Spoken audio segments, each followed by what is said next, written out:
Veturis out in Orange County. How you doing, Rochelle?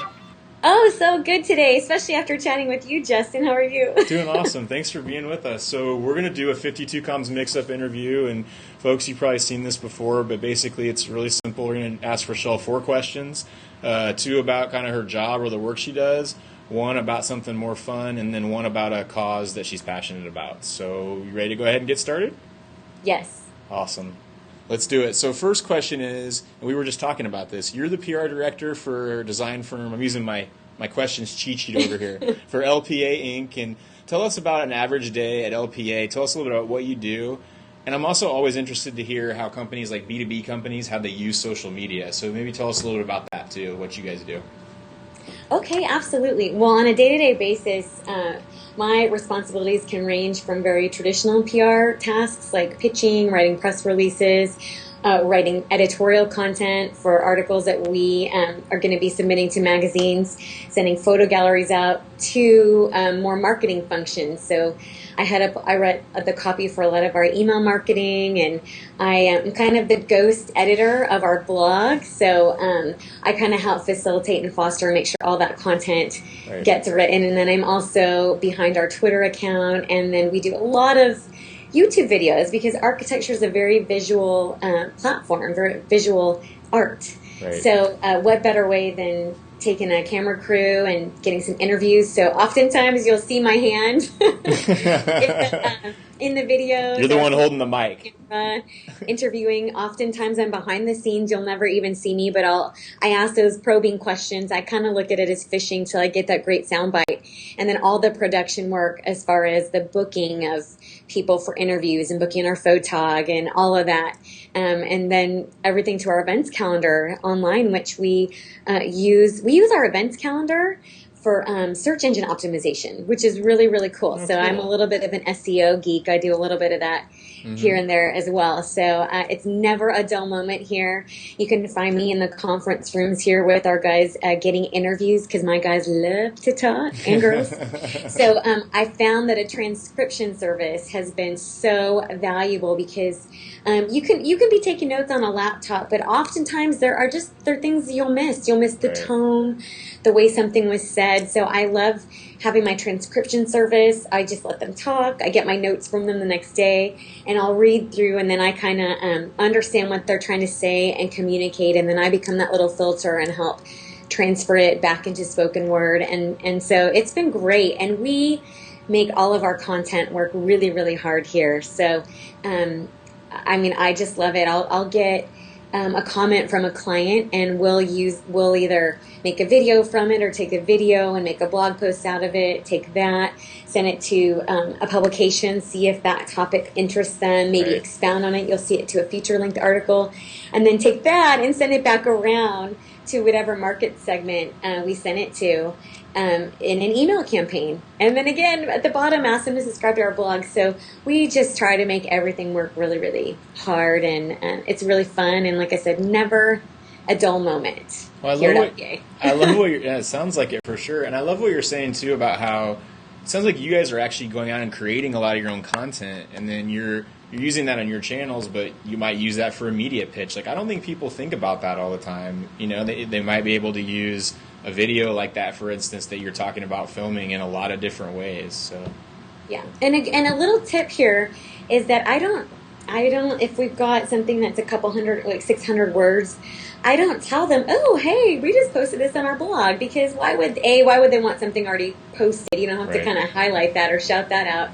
So I'll just often say, we've written this piece. Does this interest you? I often send it to magazines if they want to use it as a sidebar, because that's great. It's a perfect link. They want to use any portion of it. And so, I don't kind of highlight that it's from a blog post per se. And then people just have these weird emotions about blogs. Some people are still not sold that a blog has any sort of value. Right. So I'll leave that out of it. And even here, don't tell. But my people here, if I'm trying to get content, I'll just tell them that I'm creating content around this topic, or I'm writing a piece. I'm writing some editorial. I won't always tell them it's for the blog first, because I'm going to use it lots of different places. But they think it's for media, they'll get back to me a lot sooner. So I play little mind games to get what I need to meet my deadlines in a timely manner. Yeah, that's totally interesting to me, though. And I mean, we could talk about this for a long time, but I just think it's really smart of you guys to, like you said, content takes a long time to create. And so why not reposition it as many ways and repurpose it as you can? And I think people forget that these, magazines or, television stations or newspapers, they're cutting staff like crazy, and they've still got to produce a lot of the same amount of content they always did. And they're looking for supplementary stuff, right? So, yeah, I think it totally makes sense. It's been so interesting how something I'll send over as a sidebar, they'll read it and say, well, we would like to do a feature on this, or it will give them ideas. And again, anytime that I can be helpful to one of my media contacts, I totally look at it as my job to serve them. And so anytime I could help out in any way, it's really always having their best interests first. And that really helps you build those relationships, and those relationships, just like social media, those ones, it's really just all these friendships that you have. And, when you've got people and you treat them with respect and it's mutually beneficial, that just makes your work so much easier than starting from the beginning with someone that you don't know. So that's kind of the secret of social media. We have a tip is if you're going to be doing a lot of your own videos, just get a photog. You should not pay more than $50 an hour for a good photog. So go on Craigslist, go where you need to go, find a good photog, or even you should get a little Rolodex of photogs. Get them out at your event. And what I've done is I've got a customized mic flag that has, if I was at my desk, I'd show it to you, but it's black. It has the LPA logo on it. Oh, cool. So when we have the mic, it looks like it's our own little LPA TV. So, and the mic flag costs, $70, $80. And so you'll start seeing that now in our videos. And we did actually use that in our open house in July. So, and I actually made some of the principals here go around, interview clients, just interview people. So, you never know. The media is busy. They may show up. They may not show up. But at the very least, you can cover your own event. Or like last Thursday in our open house in San Diego, I had the mic and I was interviewing media contacts that came to kind of check LPA out. And, hey, so what is your experience at this office, this space, with our company so far? Because, if they weren't there covering it, it just bought us credibility that they had some positive words to say about us. So, think outside the box. Totally. I love that LPA TV idea. That's very, very cool.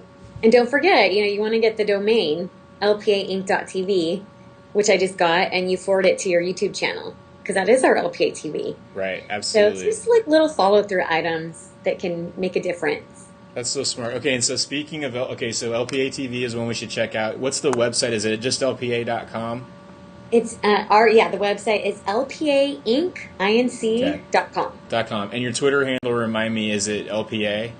The company Twitter handle is LPA Inc. LPA Inc. Gotcha. And then my Twitter handle is same as it's always been, Rochelle Veturis. All my networks are first and last name, Rochelle Veturis, so it makes it really, really easy. And I play them off each other. It's kind of fun because I've done a lot of media outreach through Twitter.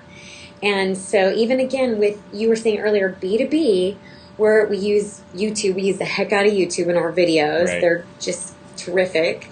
And then, we will use our Twitter account. And so it's great because I can reach out on that Twitter account. And then when I want to use a smiley face, because I don't use smiley faces on our corporate Twitter account. So if I want to use a smiley face, or if I want to make a more personal comment, I'll just take that conversation and send the tweet from my personal email. So it's great because you could still have very personal communication, and they still know that I'm behind the company one. I'm also behind my own personal account. And it's just great to have my own personal account, and when I do have something that's important that I need to retweet, got a much bigger following on my personal one than I do on the company account. So it's just so great to play off each other. It's really quite fun. Totally. That is something that companies struggle with too all the time. I think is balancing the two, and being able to play back and forth between them and make the person who has a network and the company one both work for the brand, right? So, right. No, that's very cool. So speaking of Twitter, your Twitter account says you're creator of Role Model Media. Yes. So what is your vision there, and how does that play into the work you do at LPA, or does it? Well, Role Model Media is kind of my freelance moniker because Gotcha. I do freelance work on the side. You know, as communication people, we just cannot sit still. So even with all the responsibilities I have here, there will just be projects that come my way and things that I like to be able to do on the side. And Role Model Media was born because I learned early on in the agency industry, there's a lot of good agencies and there's also a lot of shady ones. And so I always knew that integrity was very important to me, but until you are asked to pick up the phone and lie to someone, until you're put in the fire, you don't realize just how important that is to you. So I've been in that situation. I've had to say to, you know, a CEO, I am sorry, I do not feel comfortable giving that response. If you want to give it, that's your decision. And kind of that was the moment for me where I realized I gotta get the heck out of Dodge. So in the meantime, I created Role Model Media, my freelance moniker, which, you know, someday that may be its own entity, maybe a whole company. It'll be a brand under me, Rochelle Veturis, a little sub-brand, because I have lots of other things I want to do in life. I want to do a pet PR firm. I want to do a children's PR firm. So Role Model Media will just be probably the parent company of them all. And the tenets of that company are integrity, working in a spirit of excellence, and very high ethics and moral standards. So those are the three tenets that Role Model Media is built on. Yeah, we need more of that in the PR industry. And I was talking with Jenny Dietrich about that the other day, and the fact that, you know, it just seems like all those stories of the, you know, you mentioned the incident that you had to deal with. This, you know, stories like that just seem to come to the top sometimes, come to the surface when people think about PR, and we need to be being better role models, you know, as PR pros, so people have a different viewpoint. So, yeah, totally. Sorry, off soapbox. Okay. I love the soapbox. Get on there when necessary. Yeah, more right. Should. Okay, so switching away from work, and this is a very appropriate question because I just saw your sister Chelsea's video from the Scary Farm this weekend. But a lot of people know you and your sisters, Haley and Chelsea, and they know you all through one of the sisters they meet. They obviously meet the other two because you guys do so much communication online. But you have a really fun family vibe. How's it been growing up, you know, with them on social media and doing things like that video that you guys went to? You can tell people, but you went to like Knott's Farm or some Scary Farm, you know, event over the weekend, and Chelsea did a video, but you and Haley are both in it, and your husband is in it, and you guys just do a lot of fun things together. So what's that been like? Well, we were invited on Friday, like you just mentioned, to the opening night of Knott's Scary Farm. Knott's is the oldest theme park in California, believe it or not.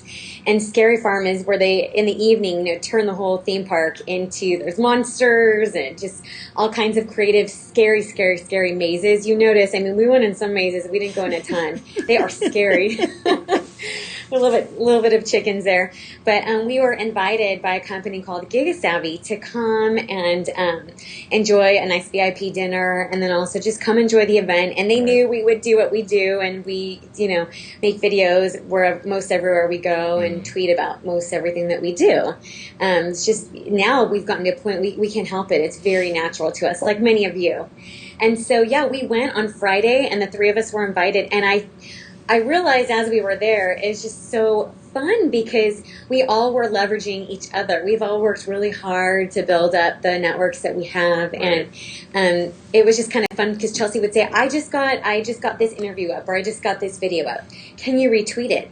So we were all kind of doing content, creating content, and then retweeting and sharing each other's content. We were following the Scary Farm hashtag, and then, yeah, a lot of the pictures that you see that Chelsea used in her video, you know, I took some of those on a different camera, and I mean, Chelsea was a hoot that night. She had a whole like separate flash that went on this horizontal thing next to the flip, so she's like carrying this whole little thing around. It was really funny. And our whole approach was, if a monster came up to you, can I get a picture? Because then they tended to leave us alone and pose, and they fell for it 9 out of 10 times. I was gonna say, she totally like flipped the camera on people at certain times, and there was like, she'd flip it to the side, and there's some dude like right next to her in some costume or whatever. When we first got there, they had no shame. We were just like any other person, and I think too because it was the first night. People don't do that job. They're not monsters in Oscar Farm for the income. They do it because they love to do it. And so I think they were really excited to be back scaring people. And let's be honest, 3 girls walking along are just, targets. Totally right. Well, I have to ask you one more question about that. And if people have seen this series, they saw me interview a guy named Ramsey Mosin who does really good video blogging too. One of the things I think you guys do really well in your videos is you're not just like going from interview to interview to interview. You're literally like, it's like you just said, it's kind of like you're going through your normal routine or your normal life, but you just are like holding the camera. I think that's a really interesting way. Have you always done video like that, or is that kind of over time you saw that was a good way to do it, or? I think I don't know why we started doing it, but we just realized when we started getting into video, we were getting such great opportunities, like to go out to Glen Ivy, the hot springs, and you're in, standing, there's this whole mud bath area, and I think it gets to the point where you're like, this is so crazy cool. Like, how can we not bring the camera with us? Like, bring our people with us. So I think that's kind of how it started. And then we always laugh because, like, Chelsea's really funny. She edits those videos, and I'm always busting up at her videos. She has a really unique, very funny style.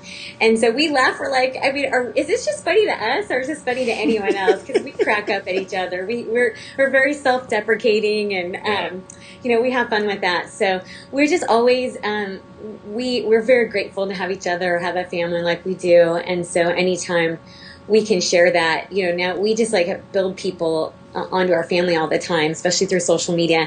And you did touch on the whole family subject. It's been really fun because before I got married, we were still all in the same household. And it was so funny because we would be talking about our Twitter followers to each other. And our friend Fogfish, I'll never forget, one night he said he was eating ice cream. And I was just like, Fogfish is eating ice cream. And Chelsea said, oh yeah, he just got an ice cream maker. He made it himself. And so it was so funny because I was like, he didn't tell me he got an ice cream maker. In Fogfish, this is like homemade ice cream. And so we had all this information about our followers. That's hilarious. And soon enough, our parents started saying, you always talk about Fogfish, Roderick. You always talk about Chris Fleury. And our friend Reggie, he's Oakley OC on Twitter.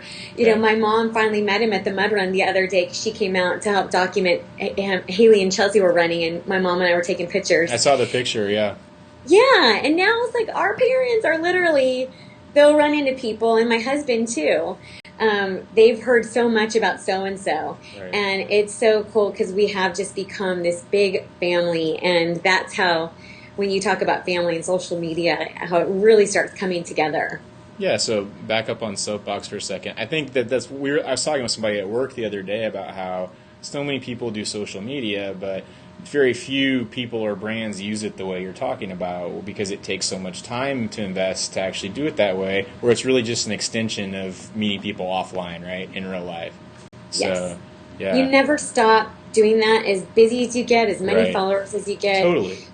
You never want to stop doing that. You never want to stop meeting new people, spending time with people. And it's okay if your schedule's really busy, but just take control of it and just make sure you leave a little time in your life for those new relationships. Yeah, absolutely. All right, so we'll go to the last question, but if you don't, Rochelle gave you her Twitter handle, but Chelsea Veturis, and then is it still Reporter Haley, or did she change it?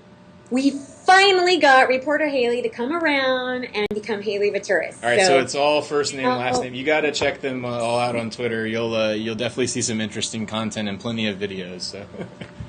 Yes. Cool. So the last question is always the same, Rochelle, and it's always reserved for you to tell us about a cause you care about a lot, something that you're passionate about. It doesn't actually have to be like, charity related or a cause. Some people, somebody said TED, for instance, which you and I were talking about earlier, was what they're passionate about. So somebody else said hating LeBron James. So anyway, what would yours be? I just have to share this one because it's just still fairly recent for me. But if you're going to give me the opportunity to speak on a passion, I have to say through Twitter, in addition to kind of being the advocate for children, I've really beefed up the animal advocate part. And I found my dog on YouTube earlier this year. Oh, yeah? literally found her at a shelter, a high kill shelter. Actually found it afterward. Wow. In the ghetto in LA. She did not know we were going to pick her up and bring her to Orange County, but that was amazing to me. I got this little alert one night because I thought I wanted a little scrappy, hot mess Yorkie dog. Right. And I got this little picture, and then usually it was a description, and this one had a link, and video. I thought, oh, I've got to see this dog. So I pulled up the link, and there were a good 30, 40 videos uploaded within 48 hours. And this is the name of the YouTube channel. It's called Baldwin Park Dogs. Okay.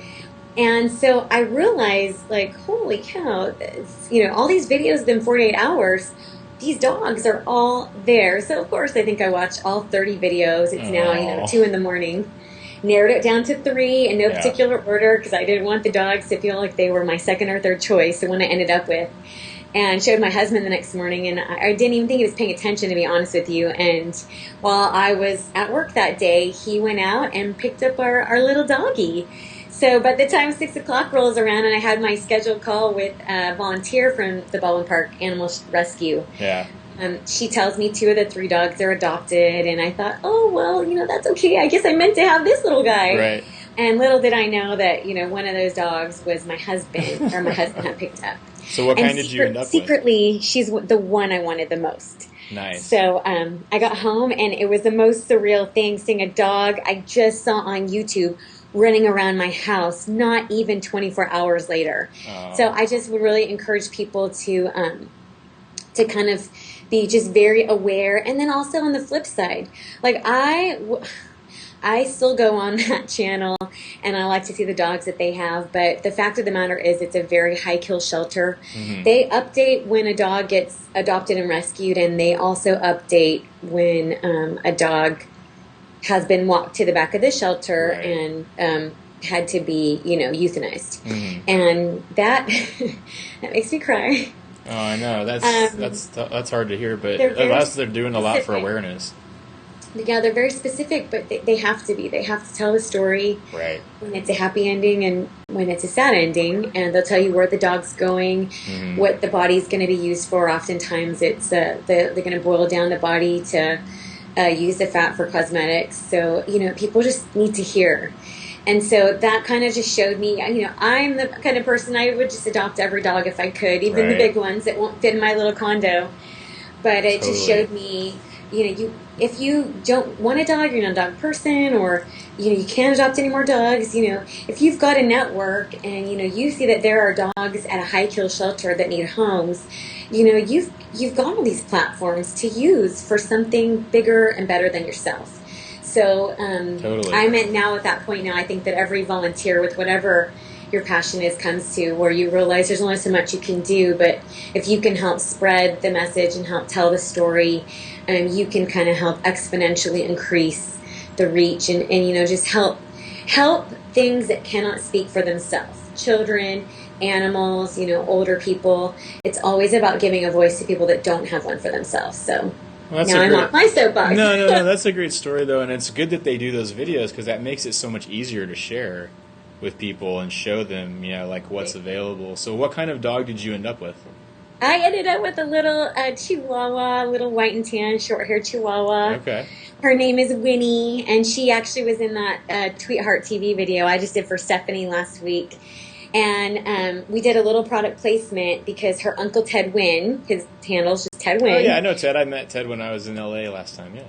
Love him. Love him, love him. Well, Uncle Ted Wynn has a dog necklace business he's getting up on the side, a company that he's just kind of doing for fun. Okay. So Uncle Ted Wynn sent her a Swarovski crystal necklace. So she's wearing that in the Tweetheart TV video. We had to give a shout out to him. That's so funny. So she's wonderful, and I think it's really one of those instances. I never thought I liked Chihuahuas, and I fell in love with her on YouTube, and my husband fell in love with her in real life at the shelter. So, she really chose us. And We just adore her. She has a lot of energy. She's the most cuddly dog you will ever see. But, we're so grateful to have her. She's added a lot of happiness, smiles, and cuddles to our life. And for her, she just was dropped off because her original owners were getting a divorce, and neither of them wanted her. Right. So, that just blows my mind. But for us as a young newlywed couple, for some of the other rescue organizations, they wanted to do home visits. They wanted, it's like blood work practically. It was just a lot more money. And so here for us, this works out a lot better. We picked her up for $80 from a shelter, High Kill shelter. We were able to take her home that day. Right. And like I said, she's been a little family member ever since, and we love her a lot.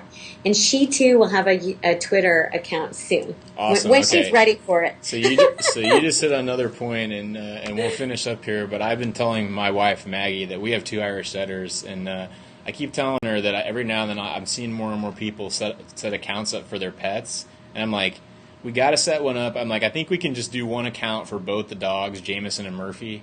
Yeah. But we got to set an account up, and I think we're going to get on that too. So maybe our dogs can follow each other.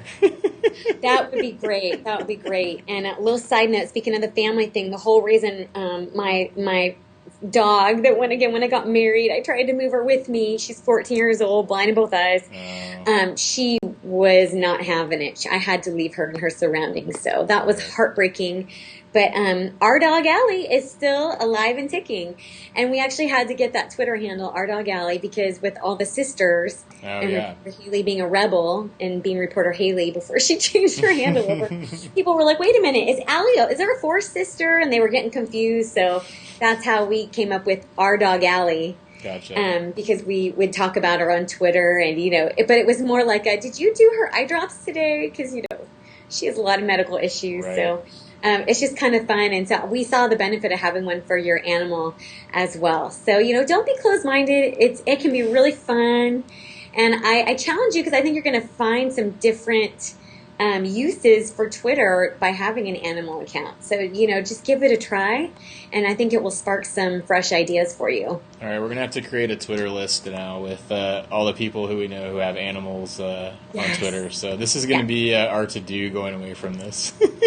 Yes, absolutely. Awesome. And I would love for Twitter to get rid of that minimum 20 Twitter list, because I've now had to get rid of some. I love the Twitter list feature. It's so good. And now you can import your Twitter list into Clout. Oh, yeah? And Clout will take that list and organize it for you by Clout score. So, again, how genius is that you've already handpicked all these people. Right. And if you're trying to do some outreach and you only have time to, outreach to, the cream of the crop or the most active people, Clout will order that for you. And, it's not all about the Clout score, but it's definitely a helpful tool. And so that's a great little tip that you can use moving forward, too. So, it's changing all the time, but it's all good. And yeah, we definitely love our Twitter list, don't we, Justin? Awesome. Yeah, no, I'm starting to use them more and more, and now this is going to be another good reason for me to get some experience with one. I'm going to have one that's all dogs and cats. So. Yeah, that'd be great. Thanks, Let me know so I Rochelle, can follow. Yeah, right. Thanks for taking the time to do the interview. I really appreciate it. Sure, absolutely. Thank you for having me.